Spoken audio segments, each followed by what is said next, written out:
especially so it's in a bucket yet next to because they'll have things spoil it, you know.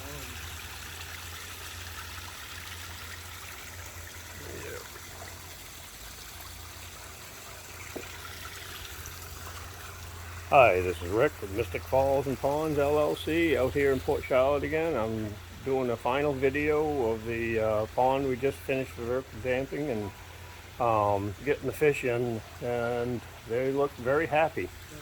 They're all hiding in the cave right now. I don't know if you can see the little ones there, but they're underneath the cave right there. But we got all the lilies, all the milfoil back in, and hyacinth, that's all in there. We got the gator blocking the way. I don't know if you can see the big one's tail sticking out there, but they love that little cave over there. Well, that was a good job, Justin. You did a great job, thank you. Appreciate that. You're welcome. And we're all finished up here.